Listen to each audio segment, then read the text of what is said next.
આજે આપણે ગુજરાતી દાળ કરશું. મેં આ 1 વાટકી દાળ લીધી છે, 2 જણાને થાય એટલી. આપણે હવે સારી રીતે ધોઈ નાખશું. આપણે 2 ગ્લાસ પાણી નાખશું. આપણે 2 ગ્લાસ પાણી નાખશું. એમાં થોડી હળદર નાખશું,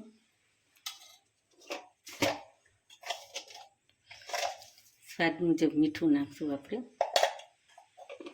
એને કુકરને બંધ કરી દઈશું. આપણે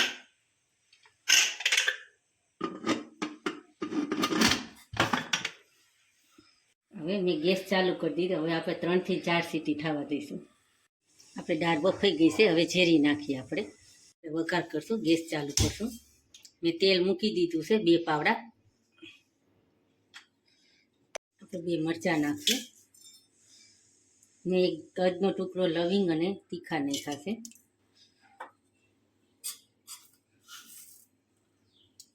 આપણે નાની એવી ચમચી થોડીક મેથી નાખશું. આપણે થોડીક વાર ખાવા દઈશું. આપણે રાઈ, ચમચી રાઈ નાખશું. 1 ચમચી જીરું નાખશું. થોડીક હિંગ નાખશું. હવે આપણે દાળ નાખશું.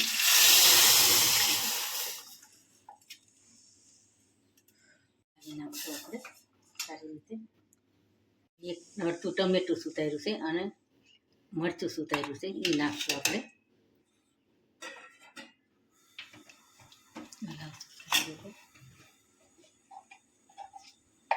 આપણે બાફવામાં મીઠું નાખ્યું હતું, પણ થોડુંક આપણે પાણી પ્રમાણે આપણે મીઠું થોડુંક નાખશું. આપણે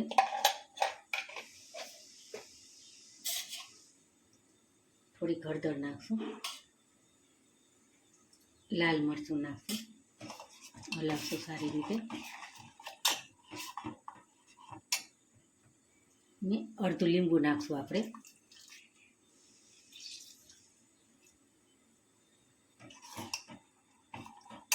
ગોળ નાખશું. તો આપણે ગુજરાતી દાળ ખટ મીઠી દાળ. મેં થોડા સિંગદાણા છે ને બાફી નાખ્યા છે, એ થોડીક નાખશું. આપણે હલાવી નાખશું. થોડીક વાર ઉકળવા દઈશું. આપણે લીમડો નાખશું. આપણે અને 1 ચમચી ધાણા જીરું નાખશું. હું એકેય ગરમ મસાલા કંઈ નાખતી નથી. હલાવશું આપણે સારી રીતે. પછી ઉકળવા દઈશું સારું.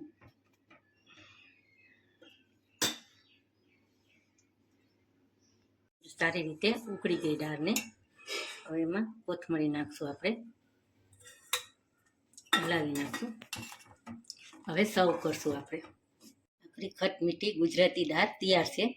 તમને મારો વિડીયો કેવો લાગ્યો તો લાઈક કરજો, શેર કરજો, સબસ્ક્રાઈબ કરજો.